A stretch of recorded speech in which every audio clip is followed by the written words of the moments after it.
Waheshimiwa waandishi wa habari, waheshimiwa viongozi wa taasisi ya Al-Mahdi, mwenyekiti wa mkoa, katibu mkuu wa taasisi yetu, mwenyekiti wa bodi ya wadhamini, mama yetu Hajat Mariam, mjumbe katika bodi ya wadhamini, mwenyekiti wa mkoa wa Dar es Salaam na katibu mwenezi wa taasisi yetu mkoa wa Dar es Salaam, ndugu Ahmed Kombo. Assalamu alaikum wa rahmatullahi wa barakatuh. Awali ya yote, kwanza nitumie fursa hii muhimu kwa ajili ya kumshukuru Mwenyezi Mungu Subhanahu wa Ta'ala, lakini pia niwashukuru viongozi wenzangu walioweza kufika hapa leo muda huu sahihi na wakati huu. Niwashukuru na waandishi wa habari mlioweza kuacha majukumu yenu mengine na kuweza kufika mahala hapa, tunawashukuru sana. Mimi naitwa Abdulaziz Madenge, katibu mwenezi wa taasisi kongwe, taasisi ambayo katibu wetu ameeleza kwa upana na urefu. Majukumu yake ameeleza walau kwa uchache wake. Mimi kwa upande wangu nitaeleza mambo makubwa mawili tu, na hii tunafanya kwa sababu ya kuchunga muda. Jambo la kwanza, taasisi yetu miongoni mwa mambo ambayo kwamba tunayafanya ni pamoja na kutoa huduma kwa jamii, ni pamoja na kuwakumbusha watu walioghafilika katika dini, ni pamoja na kuchimba visima, mashule, hospitali na kadhalika, na kuwazindua watu wamjue Mwenyezi Mungu, waache mabaya, wafanye mema. Haya yote katika dini ya Kiislamu ni ibada. Definition ya ibada au taarifu ya ibada katika dini ya Kiislamu ni kuacha mabaya na kufanya mema. Taasisi yetu inafanya jambo hilo, kuwazindua watu waache mabaya na wafanye mambo mema. Kwa kuwa hayo yote ni ibada, ibada ndugu zangu inatakiwa ifanyike mahala ambapo pana amani.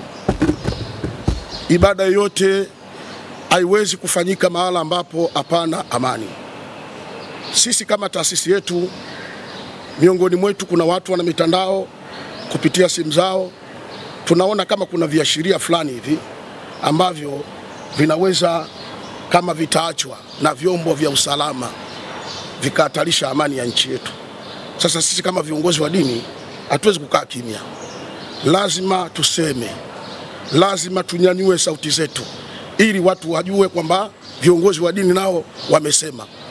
Kwanza, viashiria vyote ambavyo tunaviona kupitia macho yetu katika mitandao mbalimbali ya kijamii, tunaliomba ama tunalitaka jeshi la polisi na idara mbalimbali za kiusalama wafuatilie kwa umakini mambo haya, na ikiwezekana wale wanaohusika katika namna moja ama nyingine wachukuliwe hatua kali za kisheria, kwa sababu mtoto mdogo tunasema kama vile sponge, na mtu asielewa chochote tunasema kama vile sponge. Mtoto mdogo kama sponge, asielewa kama sponge. Ukiitia kwenye maji inanyonya, na kuikamua ile maji yanakuwa yenye kutoka. Sponge inabaki kama ilivyokuwa. Mtu asielewa, ukimlisha maneno, maana yake anaashika ile maneno, anafanya kuwa ni sahihi na ni maneno ya kweli. Lakini mtu mwenye kuelewa, hata ukimlisha maneno hawezi kuyashika na kuyafanyia kazi. Sasa kwa sababu kuna watu wanalisha maneno ambayo ukiangalia kwa asilimia kubwa ni maneno ya uongo, kwa watu wasioelewa wanaweza kuyashika na kuyafanyia kazi. Kwa hivyo tunarudia tena, vyombo vya usalama vifanye kazi yake ili tuweze kupita salama katika kipindi hiki. Hilo la kwanza. Jambo la pili, taasisi yetu sisi kama alivyosema mtangulizi wangu, katibu wangu mkuu, kwa Kiingereza unaweza ukaita Al-Mahdi International Propagation Islamic Center, kwa Kiarabu unaweza ukaita Al-Markaz al-Islamiyat litambil ghafilina fi dini, kwa kifupi ndio hiyo Al-Mahdi. Kwa Kiswahili sasa ndio nataka maana hapo. Kwa Kiswahili sasa maana yake ni kituo cha kuwazindua watu, sio Waislamu tu peke yake, ni kituo cha kuwazindua watu Waislamu, Wakristo, wapagani, ina maana hata wasiokuwa na dini. Na Tanzania pia ina watu Waislamu, Wakristo na wapagani pia wapo walioghafirika katika mambo ya dini. Sasa kwa sababu ni watu na watu wana dini zao na hata wengine wasiokuwa na dini, kwa kuwa kituo chetu kazi yake ni kuwazindua watu walioghafirika. Tunajua kuna watu hapo wameghafirika. Tunataka tuitumie fursa hii kama taasisi ya Al-Mahdi kuwazindua watu wajue nini. Tumefanya research kama taasisi, tumebaini maisha ya Mtanzania 70% mpaka 80% lazima atoke, akishatoka apambane apate riziki ya kula na wanawe, na kesho tena atoke apambane apate riziki na wanawe aweze kula katika siku hiyo, alikadhalika na kesho kutwa. Endapo sisi wa Tanzania kwa maisha yetu amani ya nchi hii itakuja kuvurugika, maana yake ni kwamba Mtanzania huyu pengine aliyevuruga amani kwa mikono yake akawa ndani wiki nzima atoki nje kwa sababu ya kuishi labda huko nje hakuko salama. Tuna wasiwasi kama taasisi, kuna watu watakufa kwa njaa tu, kwa sababu Mtanzania ili aweze kuishi na familia atoke, iwe baba au mama, ndo familia inakula. Sasa leo hakuna kutoka huko nje hakuko salama wiki nzima, mwezi mzima, maana yake familia hii kuna hatari ya kufa kwa njaa tu, kwa sababu huko nje usalama hakuna, hawana chakula ndani, hawana unga, hawana mboga. Sasa tunaomba watu walitathmini hili kwanza.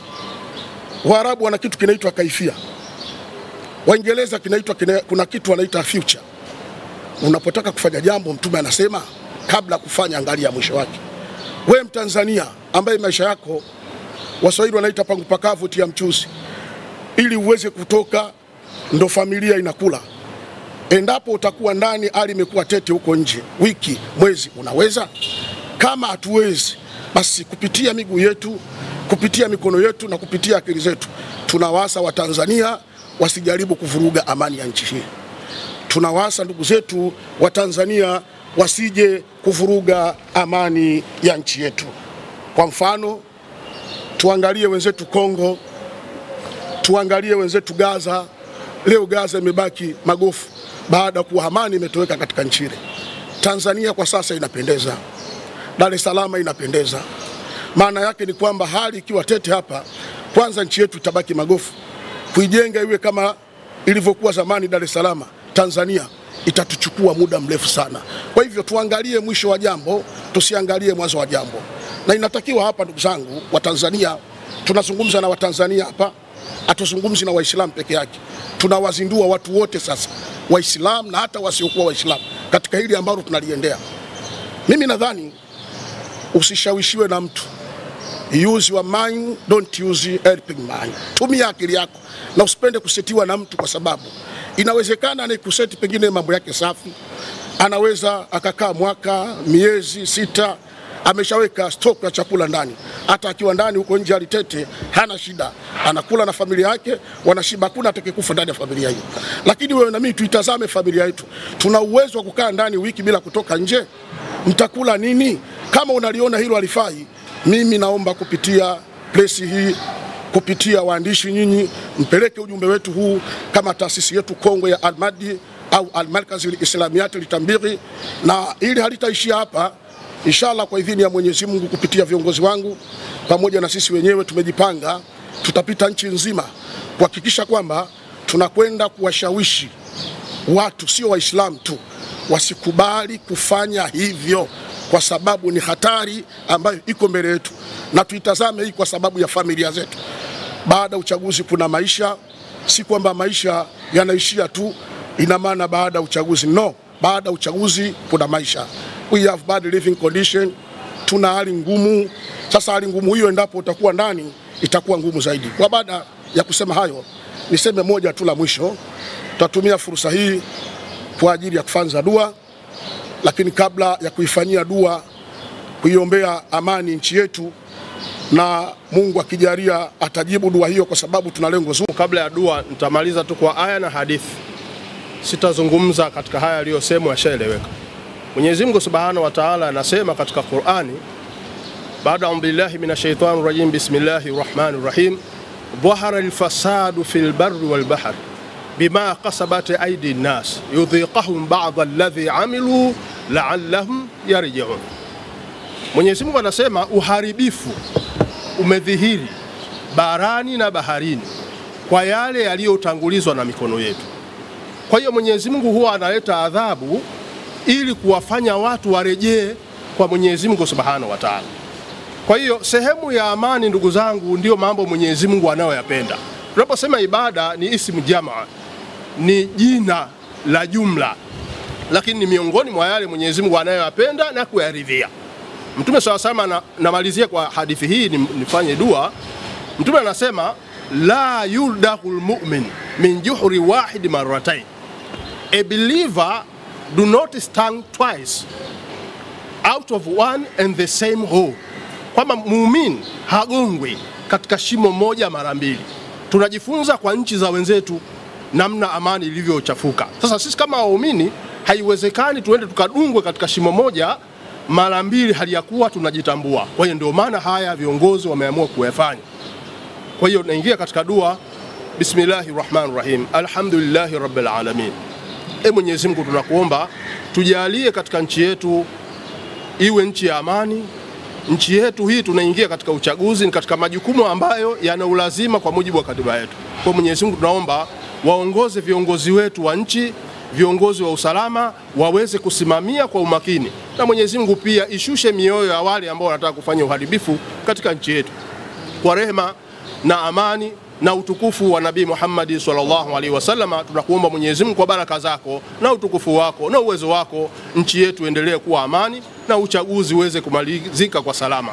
Baada ya kusema haya, assalamu alaikum wa rahmatullahi wa barakatuh. Wa alaikum salam wa rahmatullahi.